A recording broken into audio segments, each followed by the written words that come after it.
Welcome to the Truman Charities podcast. I am Jamie Truman, your host. Honduras has more child sex abuse than any other country in Latin America. 96% of all sexual abuse in Honduras goes unreported because there is a fear of retaliation. They don't have the infrastructure and police force to help back its citizens. What can we do to help these girls? I spoke with the founder of Casa de Abby, Michael Vincent. Michael and his wife Karen were on a mission trip and came across 3 girls who had been abused and needed a stable home. They created a home for girls who had been victims of sexual abuse. This home is called Casa de Abby. I speak with Michael about the reality of what it is like to grow up in Honduras as a girl, how those 3 girls changed the course of their lives, the new state-of-the-art home they are building so they can help more girls, and how you can help. I hope you enjoyed this episode with Michael as much as I did. Michael, thank you so much for coming on to talk with me today. Well, it's a pleasure. Thank you so much for having us. You know, you and your wife have really accomplished so much in your journey. I'm so interested about your journey of how you were in the States and now you have created this wonderful organization in Honduras and you're helping all of these women. So tell me how that even happened. Well, sometimes I wonder myself, to be honest with you, but to go back a little bit, back in 2005, my wife Karen and I went to South Africa, and we just fell in love with short-term missions and really the continent of Africa. So we had done every year for 10 years, we had done, or 9 years, we had done 10 trips to Africa, Kenya, Uganda, South Africa, and was sponsoring a school in the slums and kids. And God was calling us to full-time missions. So we just thought it would be in Kenya where we're investing. And just that door shut, and God opened a door at the same time in Guanaja, Honduras. And I know you're going to say, where is Guanaja, Honduras? It is a small island in the Caribbean, about 40 miles off the north coast of Honduras. Okay. It's really close to Roatan, that a lot of people have heard of, but Guanaja is remote. It's the opposite of Roatan, very little tourism. And God just opened a door for us to go there and be his light and help children with medical care, clothes, food, just however we could be used. Okay, so when you first got there, you were helping with so you hadn't started your organization yet. No, we had our nonprofit here in the States. Okay. That we are under. We have our own, nonprofit, but we did not have our NGO, our non-governmental organization in Honduras.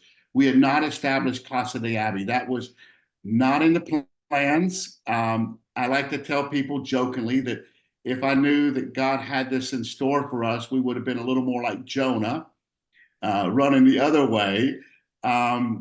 But we went there to help out a devastated people group on this island, and 3 miles of road, very little infrastructure, grocery store. It was like going back in time 40 years. Mm-hmm. And so how did Casa de Abby come about? Well, we were there and we've been there about a year and a half. We moved to Honduras, to this island, in the summer of 2015. So now it's January of 2017. And we were doing a school uniform drive because the school year starts in 1st of February through November in Honduras, more like a calendar school year. And we were helping out the poor with school uniforms. And these 3 girls just walked up and out of nowhere, and they were just ragged clothes, dirty. We kind of asked around, does anybody know these girls? And, in Honduras, it's sort of I see nothing, I hear nothing, I say nothing. And nobody really knew anything about them. So me and my wife took them in our home, and it didn't take long before we started building a relationship with them. Nobody knew about them, and they had been trafficked and were being sexually abused. And how old were these girls? They were 9, 6, and 3. Oh my gosh. So Yes, young. so young. They had never seen toilet paper before. The 9-year-old couldn't count to five in Spanish. No education. They just, you know, they're still with us today, 7 years later. And, it took us 6 years to get them birth papers. We don't even know where they came from. Oh, okay. And Yeah. so, what were your kind of first steps? You meet these girls and you bring them into the home, and then where did you go from there?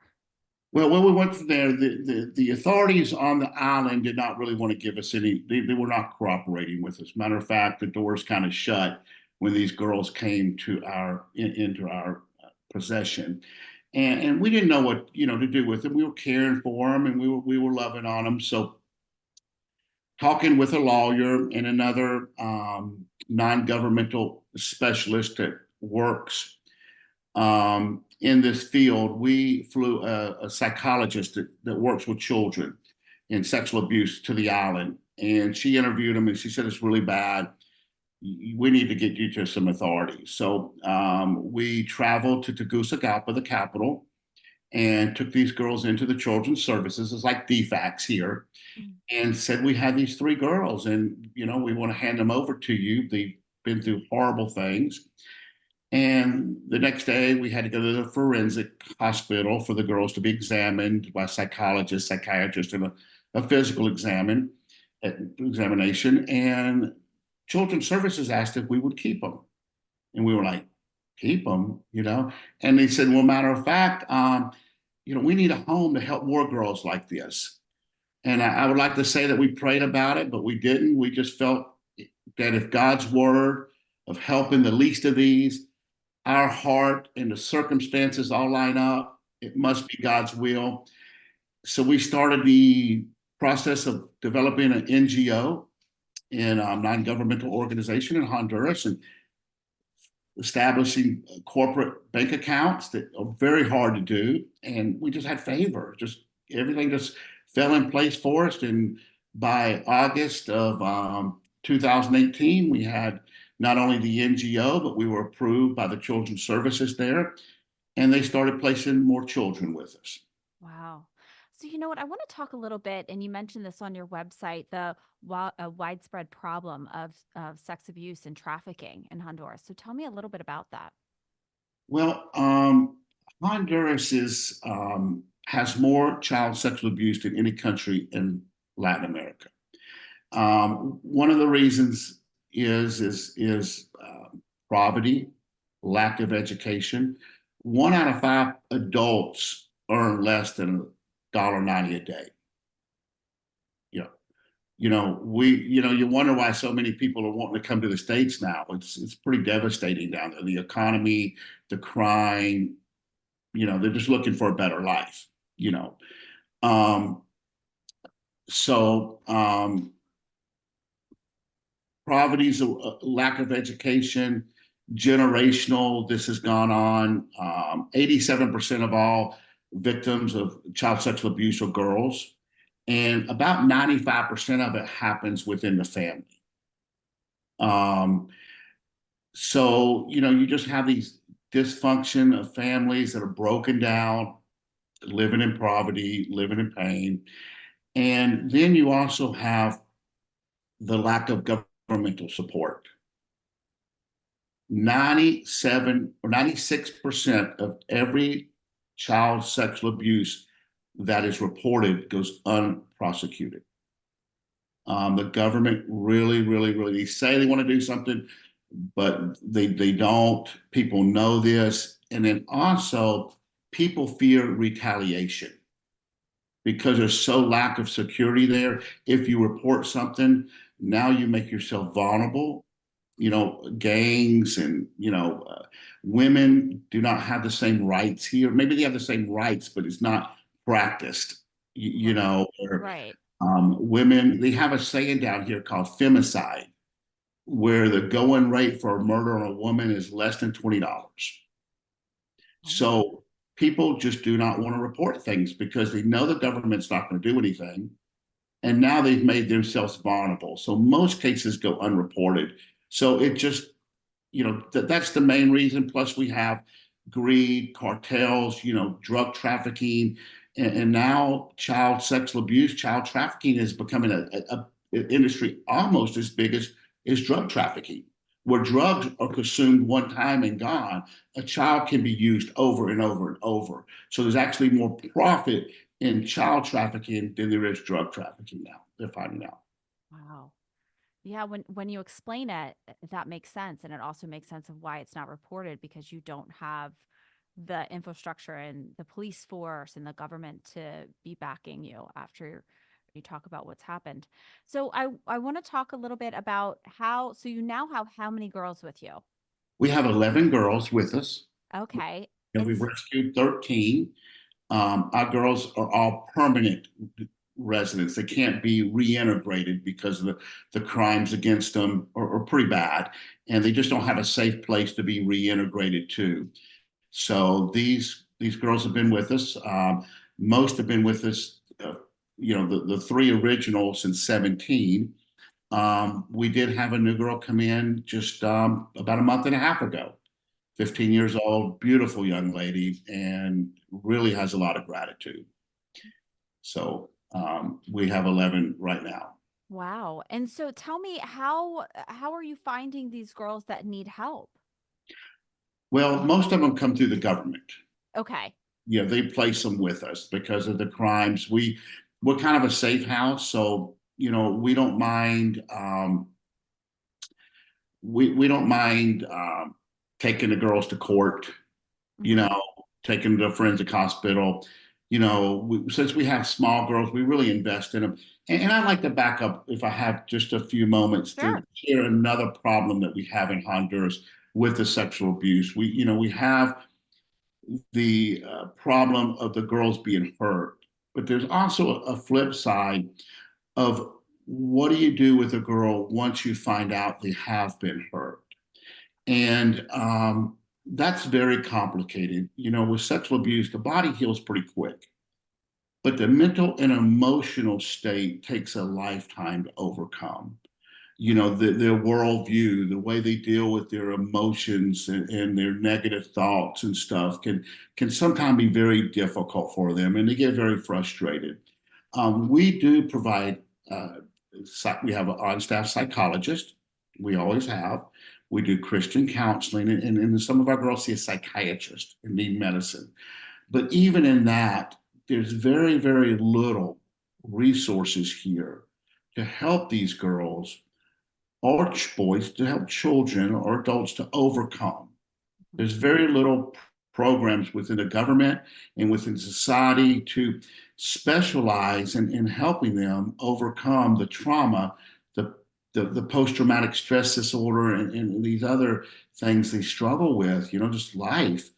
If you've been abused at 2, 3 years old and you're in your landscaping stage, and you should be learning language, and you're going through this, it brings a lot of complications. They filter everything in their life through sex. And it's a long process of healing and overcoming. And we just don't have a lot of resources to help that. We're Yeah. doing our So how are the three girls, the original girls that you took in, how are they doing now since you said they've been with you 7 years? two are doing great. They're actually, all three of them are actually me and my wife's foster children. The oldest one was 9. Unfortunately, she ran away, and she loves us. She actually texted us this week, how much she loves us. But, she was 9 when she came to us. She's the only girl that's run away. The police have called her and brought her back, and she's run away again. They put her in another home, and she ran away from that. She just has so much pain and deals with so much mental um, crisis, mental health issues, that she finds more peace on the street. So one is not doing well, even though she's still in contact with us, and two are doing great. I'm glad to hear about the two girls that are doing so well. So I want to know what is sort of when they become adults, what is the plan then for these girls? Well, because we only have, 11 girls, uh, Yeah. we're going to have a transition. Mm-hmm. A girl, especially leaving a children's home worldwide, is 10 times more likely to go into prostitution. And that's without the sexual abuse part of it. So we understand that the transition is going to be a long-term process. Our first girl is transitioning out in April. It'd be our first one, but she's staying with us. She is just finished her first course. I got this certificate today. I'm actually in the States. I just came in Saturday night. I'm at my mother and father's home. But I got a copy of the certificate sent today of her completion. Our cook is working with her, doing online classes. We got a whole transition. She's going to be doing it there. Now, every girl, we're going to try to do a transition that caters to their needs. So we have a few that will be coming up in a few years that will definitely be going to the university. They do very well in school. And so we're probably, look at renting a safe apartment in the city of Tegucigalpa. And I share a little bit more about that in a minute. And, providing them with a staff member, part-time staff member to check in on them and, you know, build that. But we're looking at a long-term transition for each one of them. And as long as they're doing the right thing and in school and working part-time, we'll provide a place if it's to 23, 24, 25 years old. Mm-hmm. I do love that your outlook on this is, as you said, the main thing I kind of grabbed from that was that all of these girls are different. So we're going to help them based on their needs and what they're going to flourish in. So I really do love that. And you did mention you wanted to kind of go back into the city and speak a little bit about that. Yeah, well, this is exciting. We have last 6 years we've rented homes in the city of Tegucigalpa. That is the capital city of about 1.5 million people in a very crowded area. So we've lived behind walls and barbed wire and had very little green space. Well, a couple of years ago, we started a capital campaign and we raised the funds to pay outright for 9 acres of property about an hour outside of the city. We've built a girls' home, a small girls' home for the 7 of the girls, a home for me and my wife, and our 2 foster girls, and the 2 oldest that wanted to transition out lives in one of the they live in bedroom, and the 2 foster kids live in a bedroom. So we have 4 living with us. And then we built kind of a bodega type building style. That's a barn, but it's furnished, and that's where we have school, chapel, art. We eat there, we cook out of it. My offices are in there. So we've moved out of the city. Me and my wife have bought some horses, and we're starting horse therapy. And that's maybe there's one other horse therapy in all of Honduras. I know it's pretty big here. Mm-hmm. So we're learning too. We're learning about horses, and we haven't really even started riding them yet. We're just grooming them every day and building relationships with them, and I'm realizing that a horse is a little more complicated than a dog, and but Just a there's so much little. fun. It brings healing in my life. I get worked up. I just go out and spend time with the horses, and it's great. So we have 3 horses. One of them we found out on Thursday she's pregnant. We Oh, haven't made it. She's a full-blooded Peruvian Paso, mated with an Espanol. That's a bigger horse that they call an Americano. So it's gonna be a nice horse, and we're trying to do it right. So that's part of, I think you were going to ask a little bit about our future. Part yeah. of it is horse therapy. And another part is this year we're just going to focus on being content with what God's given us and our wonderful donors. I mean, we just moved in December, but we're working on a drawing to build a children's home that's more state of the art so we can bring more children in the future. Okay. And You so know, what do we you mean want, by more state of the art? well, we've always just rented homes. So it's just like you rent a home and it's got bedrooms and bathrooms and a little, a big living room. a nice commercial kitchen so we can teach culinary, a safe room, a padded room when a girl goes in a crisis that, with a staff member or myself can just, with a camera in there, we have cameras that we can go in and sit with them and they can't hurt themselves or hurt others or hurt property, and girls that struggle with do have crisis moments.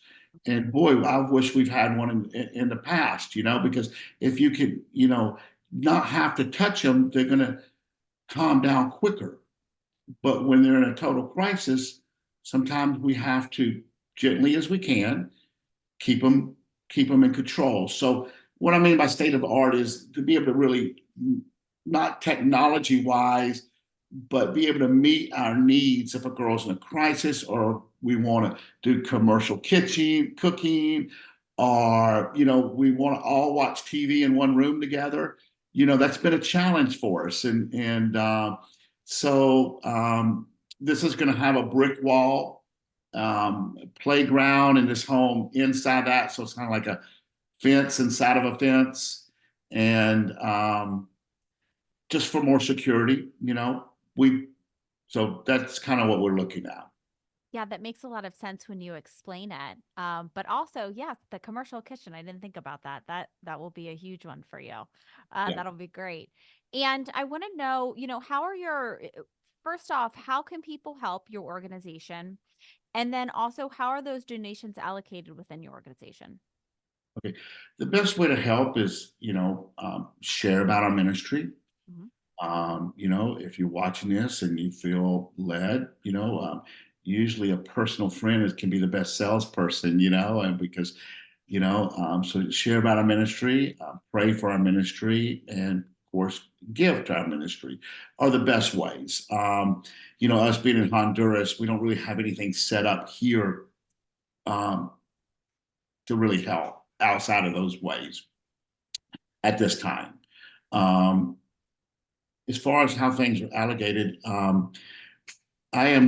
we have our own sending agency. So we have two board members that handle all the administration here. They volunteer. I'm the only North American that's paid anything by our organization, and I live full time in Honduras. My wife volunteers, so I have a salary. We just live together. So 94% or 94 out of every dollar goes directly to Honduras, to our home. Only 4% is used here in the States for administrative stamps, sending out thank you letters, whatever. So 94 cents out of every dollar goes to Honduras. So yeah, so That's we very impressive. You got guys to are be doing a great very, job. we're in complete compliance in both Honduras and the United States. With our capital campaign, we have two separate checking accounts. So it's never mixed. If you give to a capital campaign, the project, it never goes into funds with the general operating expenses. Same with Honduras. We do international transfer. If it's for the building fund, it goes to the building account. So we have two different books, and we try to be accountable for every dollar raised. So let everyone know how they can reach you guys, how Okay. they can follow you. Well, our website is Casa, CASA, Day, DE, Abby, ABBY.com. CasaDeAbby.com is our website. So you can find out a lot of information there. You can give there. And my email is michael@casadeabby.org. You know what I forgot to ask you is how did you come up with that name? Um, well, Abigail, and Abby is short for Abigail, is the Hebrew meaning of the joy of the Father. And even though these girls have been abused by men and have a lack of trust in men, I've tried to show them personally what a father and a husband is supposed to look like. And I also want to point and say that, no matter where you've come from, you are the joy of the Father God, just as much as anyone. He is not a respecter of persons. He loves the poor.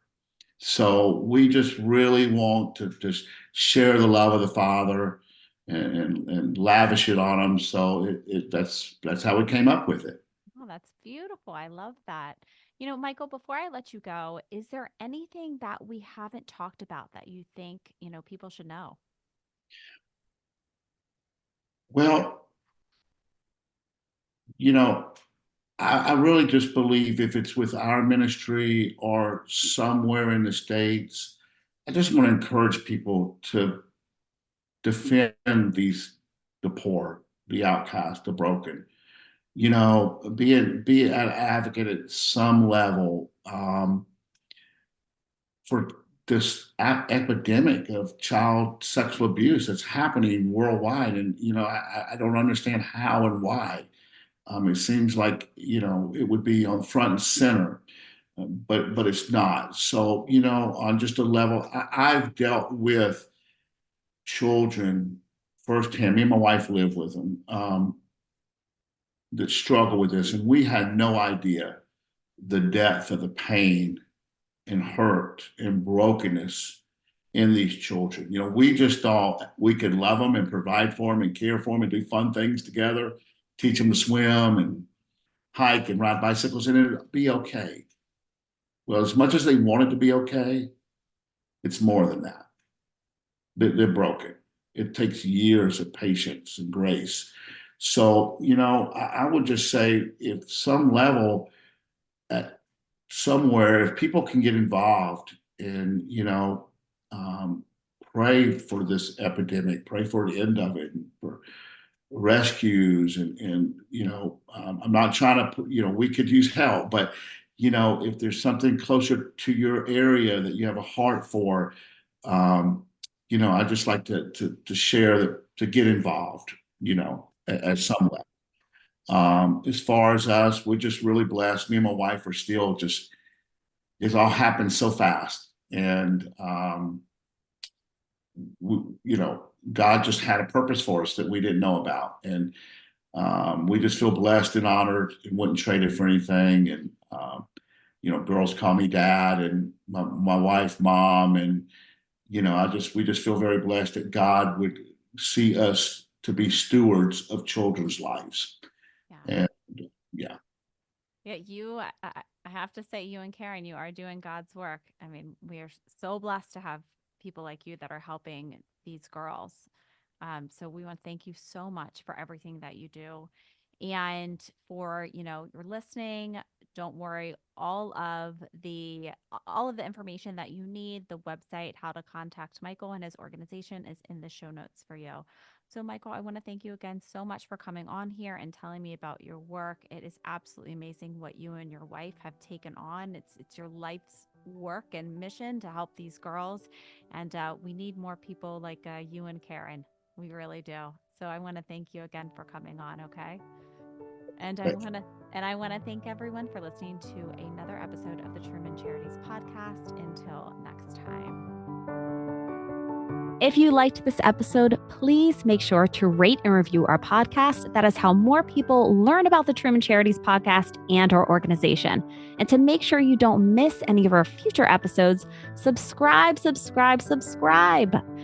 If you'd like to follow Truman Charities, you can follow us on Facebook at Truman Charities, Instagram at Jamie_Truman Charities, and check out our website, trumancharities.com.